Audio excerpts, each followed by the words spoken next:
bima ya afya, ili kusiwe sasa na matatizo ya watu, mtu anakwenda kutibiwa unakosa.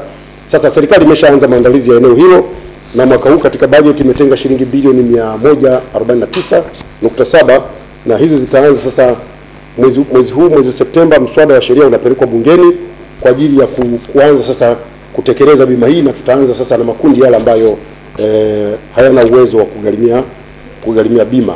Itaanza kwa awamu. Lengo letu ni kwamba twende katika maeneo mbalimbali tuweze kufanikisha eneo hilo.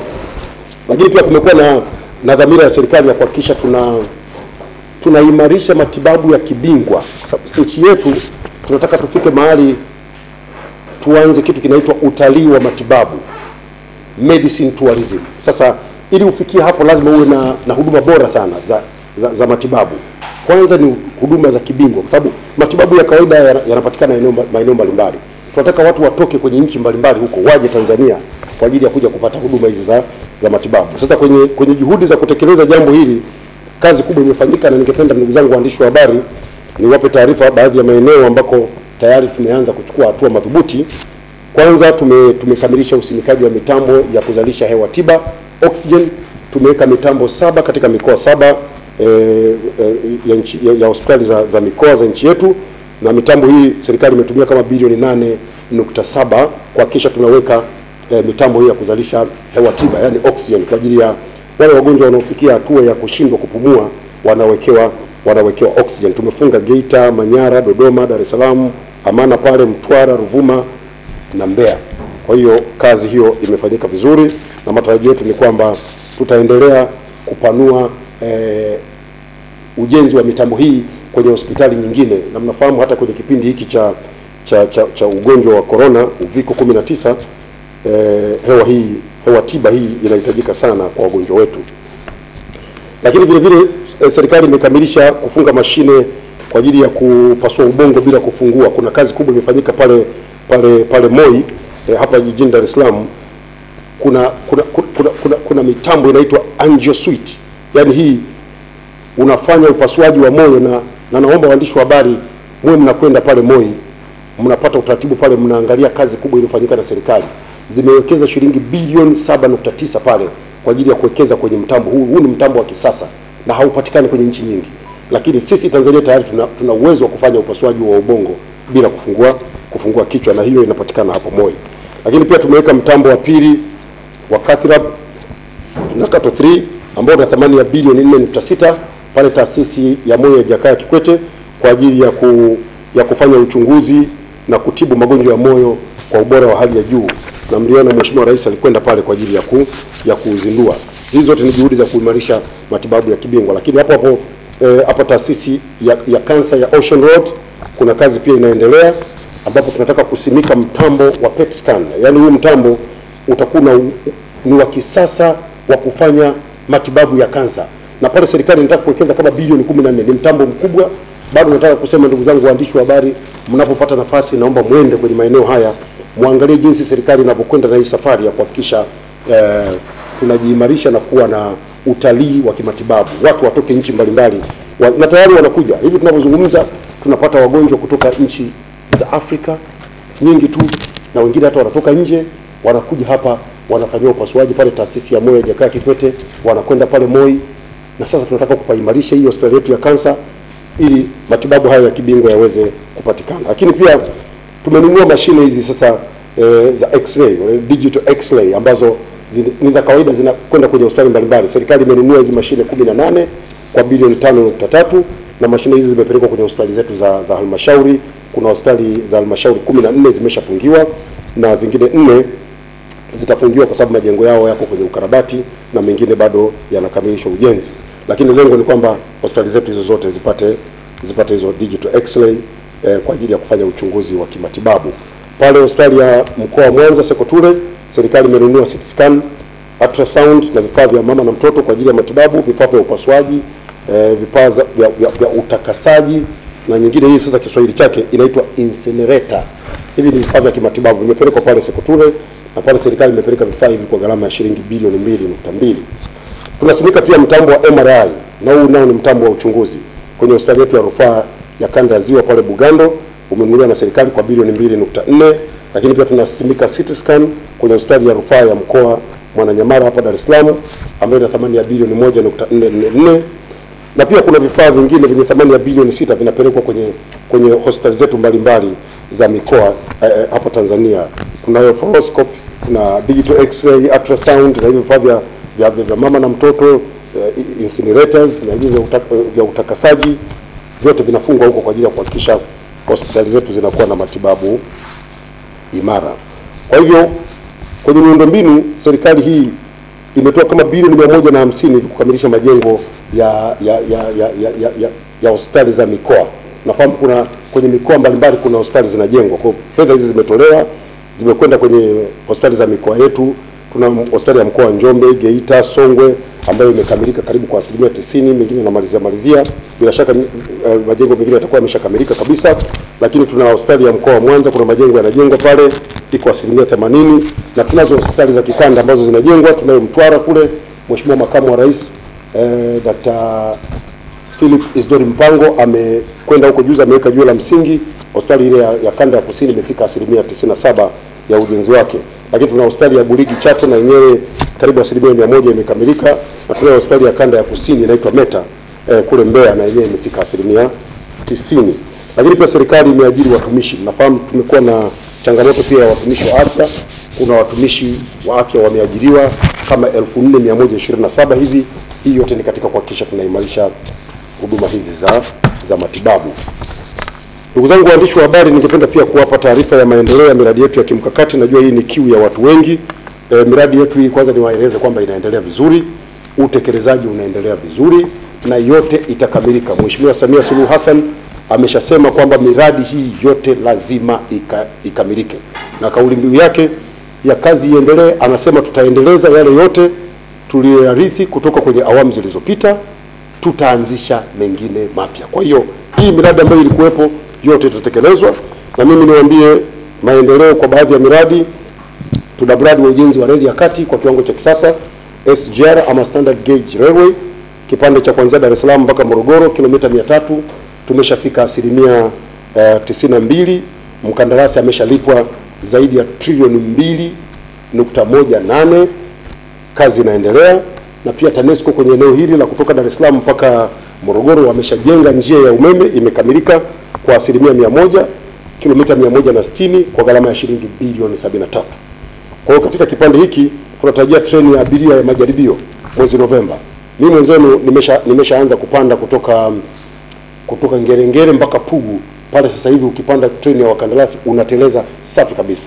Matarajio yetu ni kwamba kufika mwezi Novemba treni ya majaribio watu watatoka Dar es Salaam mpaka Morogoro. Tutakuwa sehemu zilizobaki za 8% iliyobaki zitakuwa zimekamilika, na kile kipande kingine cha kutoka Morogoro kwenda Makutupola ile ya Singida pale pana kama kilomita 422 hivi, na chenyewe kazi inakwenda vizuri. Hivi tunavyoongea ujenzi umefikia 66%, na pale mpaka sasa mkandarasi ameshalipwa zaidi ya trilioni 1 na bilioni 218. Kwa hivyo hii barabara yote hii reli yote ya kutoka Dar es Salaam kama ambavyo tumesema kwenye taarifa zetu zilizopita, serikali hapa inatarajia kutumia kama trilioni 7.02. Hizo ndio zitakazokamilisha kutoka Dar es Salaam mpaka Makutupola. Lakini pia kuna ujenzi wa kipande cha 5 cha kuanzia Mwanza mpaka Isaka kilomita 421. Kazi inaendelea vizuri, na hivi tunavyozungumza mkandarasi yuko anasafisha eneo. Kumradhi, ni kilomita 341. Mkandarasi yuko anasafisha eneo la kutoka Mwanza mpaka Isaka. Lakini Mheshimiwa Rais ameshaagiza sasa kutoka Makutupola kwenda Tabora, kutoka Tabora kwenda Isaka tayari maandalizi yaanze, na shirika letu la reli Tanzania TRC linaendelea kukamilisha maandalizi hayo ili eneo hili sasa likamilishwe na baadaye tujenge sasa kuunganisha kwenda Kigoma. Lakini pia ameshatoa maelekezo tutoke Kaliua kwenda mpaka Kalema ili tuweze kufikia Kongo ile ya mashariki. Huko kuna mizigo mingi sana kule, na nia ya Mheshimiwa Rais ni kwamba nchi yetu tuwe wasambazaji wa mizigo kwenye eneo hili.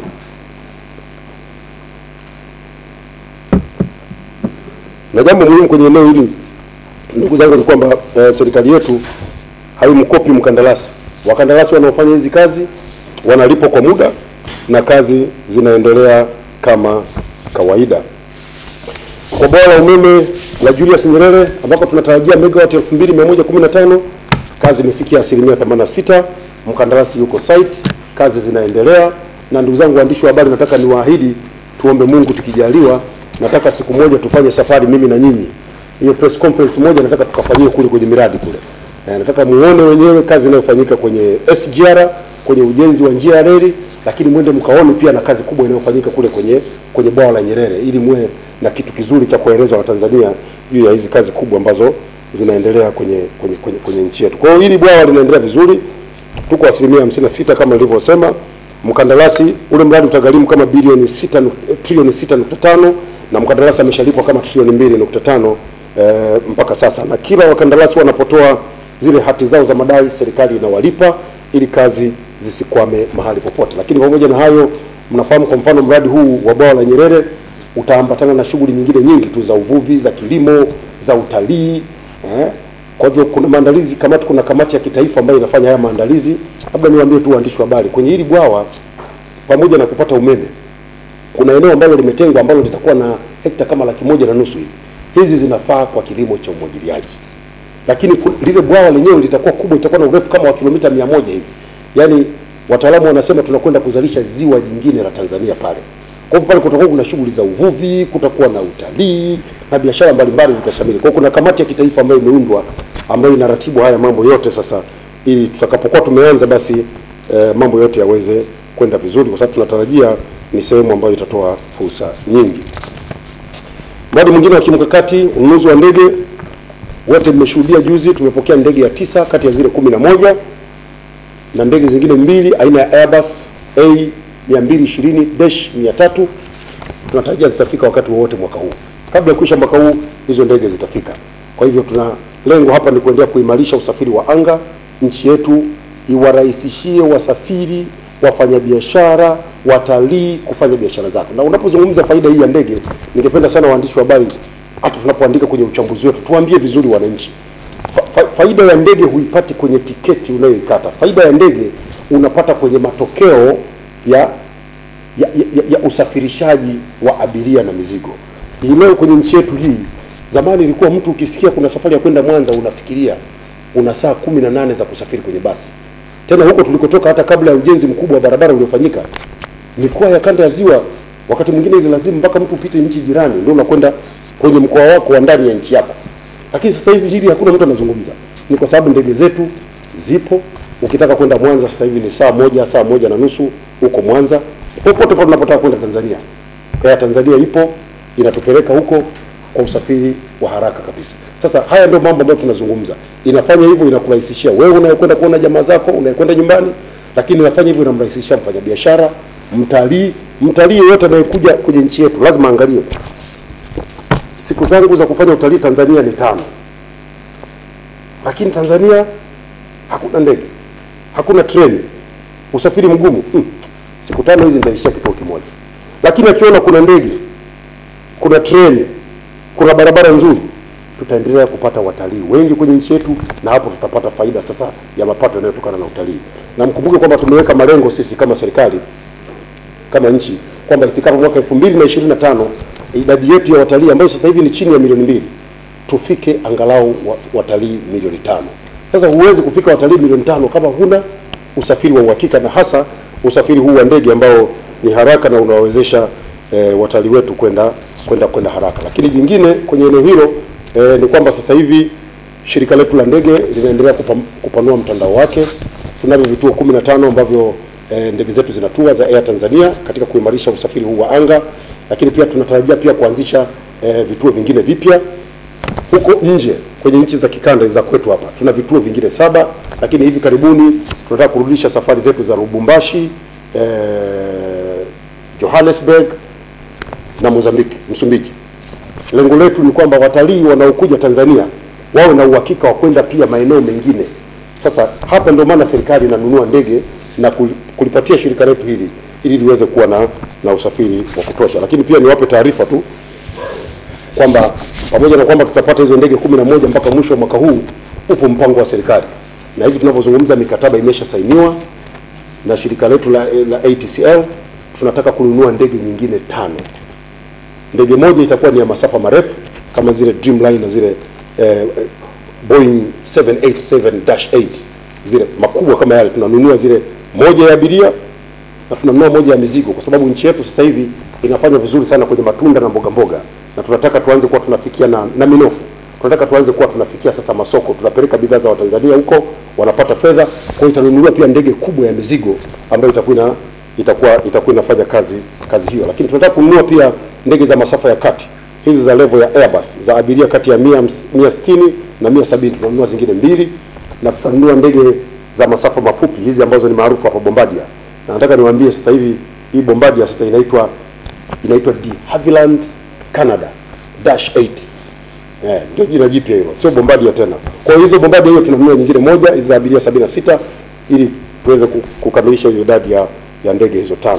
Wakati wote zitakapoanza tutawajulisha, lakini mjue kwamba mikataba imeshasainiwa kati ya ATCL na watengenezaji wa ndege hizi.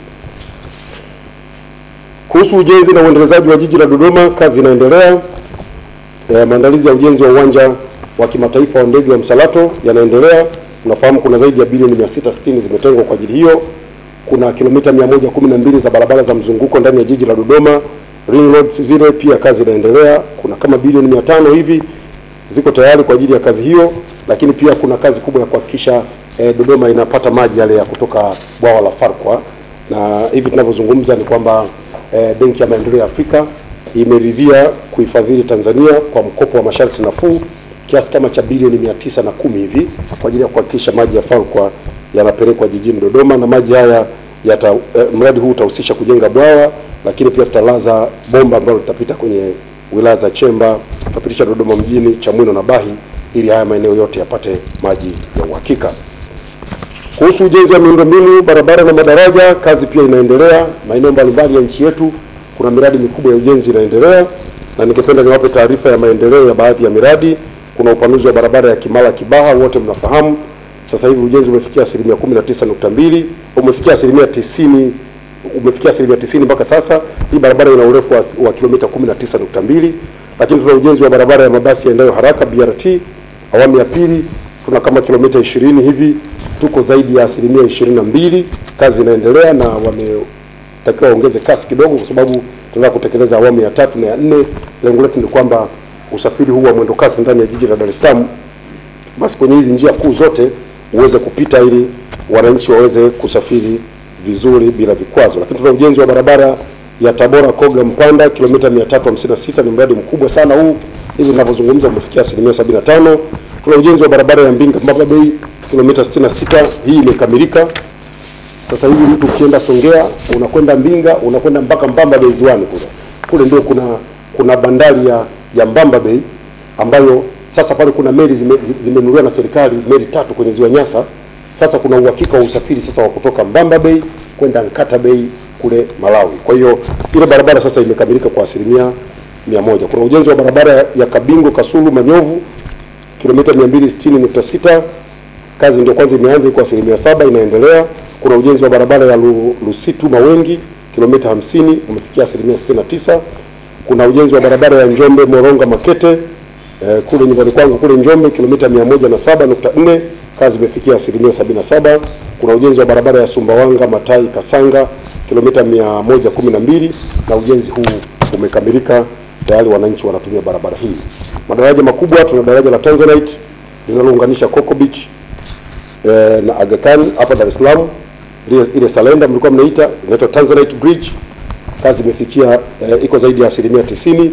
Tunajenga mradi huu pale kwa zaidi ya bilioni 260. Lakini tuna daraja la JP Magufuli, ile daraja la Kigongo Busisi linalokatiza pale Ziwa Victoria, kazi inaendelea, imeshafika 29%. Serikali pale inatumia kama bilioni 700 hivi kutekeleza mradi huu, na lile ni daraja refu, litakuwa refu kwenye ukanda wote, lina kilomita kama 3.2 hivi. Tuna daraja la Wami la mita 500, nusu kilomita, mita 510, na ujenzi wake umefika 51%. Lakini kupitia TARURA mwaka huu kama ambavyo mmeelezwa, tunataka kukabiliana sana na hali mbaya ya barabara kwenye maeneo ya vijijini. Kwa hivyo serikali imetenga fedha kwa kila jimbo litapata kama shilingi bilioni 1. Lengo letu ni kwamba kila jimbo liwe na uamuzi wa kama wanajenga barabara za changarawe basi watajenga kilomita 20. Kama wanajenga za lami watajenga kilomita 2. Kwa hivyo huu ni uamuzi madhubuti umechukuliwa na serikali kuhakikisha kwamba tunaanza kukabiliana na tatizo hili la ubovu mkubwa wa barabara kwenye maeneo ya vijijini. Kuhusu harakati za kuvutia uwekezaji na kuboresha mazingira ya kufanya biashara, kazi kubwa inafanyika. Mheshimiwa Samia Suluhu Hassan, Rais wa Jamhuri ya Muungano wa Tanzania, ameweka msukumo wa kipekee sana kwenye eneo hili. Kwanza amekutana na wafanyabiashara kupitia TPSF, taasisi ya sekta binafsi, na ataendelea kukutana nao wengine, lakini lengo ni kuwatia moyo, kuhakikisha kwamba wanapata mazingira mazuri. Mnafahamu kwenye nchi yetu tuna kitu kinaitwa blueprint, ile nyaraka ambayo inaeleza juu ya juhudi za kuweka mazingira mazuri ya uwekezaji. Kwa serikali inaendelea kutekeleza mpango huu kwa nguvu zote, kuhakikisha wafanyabiashara hawakutani na vikwazo vya kikodi, hawakutani na vikwazo visivyo vya kikodi, tunapunguza urasimu na Tanzania inakuwa sehemu nzuri ya uwekezaji na kufanya biashara. Mheshimiwa Rais ameshakutana na viongozi mbalimbali kwenye nchi mbalimbali, amezungumza nao akiwahamasisha wawekezaji kutoka kwenye hizo nchi waje Tanzania wawekeze, lakini pia wafanyabiashara wa ndani ya nchi pia wafanye biashara zao. Mnafahamu yale mambo ya task force kwenye kukusanya kodi yameondolewa, na sasa wafanyabiashara wanalipa kodi kwa hiari yao. Na nataka niwaeleze ndugu zangu waandishi wa habari, hata ukusanyaji wa kodi ni mzuri sana. Mwezi uliopita huu tumekusanya shilingi trilioni 1.84. Yaani ni ukusanyaji wa juu, kwa sababu watu wengi walikuwa na wasiwasi pengine baada ya kuondoa maguvu na nini, pengine ukusanyaji wa kodi ungeshuka sana. Lakini nataka niwahakikishie ukusanyaji wa kodi, na huko mbele nitawaeleza jinsi hali ya ukusanyaji wa kodi jinsi ilivyo. Kwa kazi kubwa inafanyika, na Tanzania imeendelea kubaki kuwa sehemu nzuri ya uwekezaji, tukiwa na fursa nyingi. Kwanza idadi ya watu, nchi yetu ina zaidi ya watu milioni 60, ina takriban watu milioni 60. Matarajio yetu ni kwamba sensa ya watu na makazi itakayofanyika mwakani itatupatia idadi mpya, lakini tuna faida ya kikanda, kuna watu hapa zaidi ya milioni 400. Tanzania, nchi yetu hii, ina mikataba mbalimbali ya kushirikiana katika biashara. Kwa hivyo mfanyabiashara anayewekeza Tanzania ana uhakika wa kufanya biashara katika maeneo mengi bila kupata vikwazo. Sasa ndugu zangu waandishi wa habari, samahani, mwakani nchi yetu tunatarajia kuwa na sensa ya watu na makazi. Na hii sensa mnafahamu huwa inafanyika kila baada ya miaka 10. Lengo lake ikiwa ni kupata idadi ya watu, ambayo idadi hii tunaitumia sasa kwenye utengenezaji wa mipango mbalimbali ya serikali.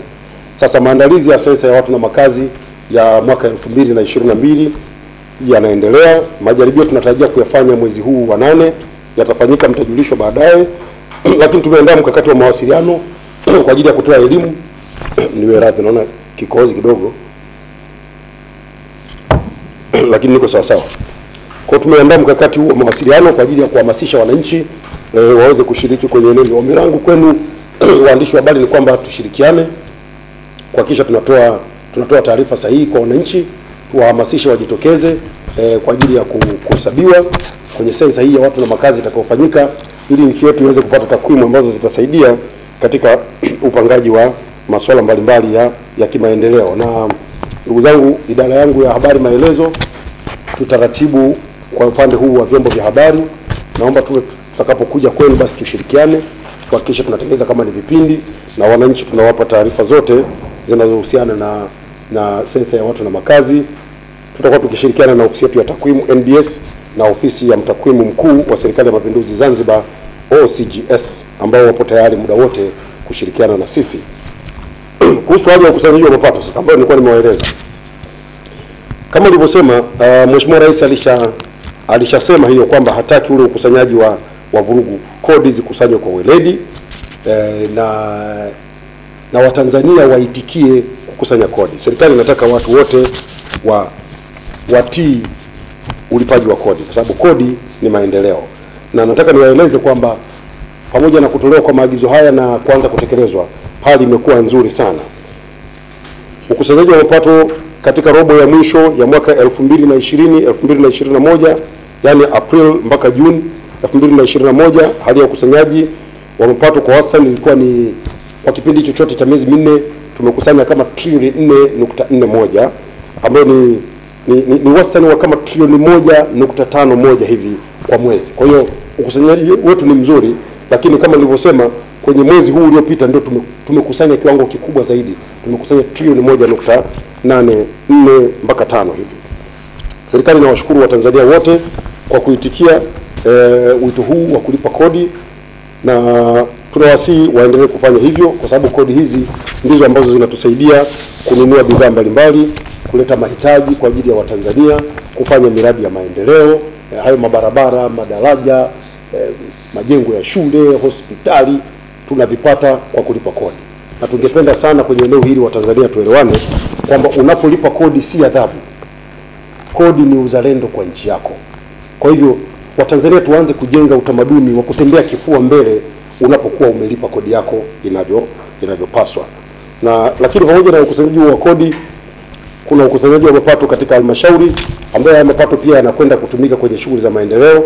Mnafahamu kwenye zile halmashauri ambazo zinakusanya mapato yasiyozidi shilingi bilioni 5, maelekezo ya serikali ni kwamba 40% ya hizo fedha zinatakiwa ziende kwenye shughuli za maendeleo, kama ni kujenga zahanati hizi tulizowataja, kujenga zahanati, shule, barabara, vitu mbalimbali, huduma ambazo zinatolewa na halmashauri kule. Lakini zile halmashauri ambazo ukusanyaji wake wa mapato ni zaidi ya shilingi bilioni 5 kwa mwaka, zinatakiwa zipeleke 60% ya mapato yake kwenye halmashauri kule, ili ziweze kwenda kutekeleza miradi ya maendeleo ya wananchi, badala ya hizo fedha kuishia mifukoni, watu wakagawana kwa posho na mahitaji ambayo hayaleti matokeo kwa wananchi.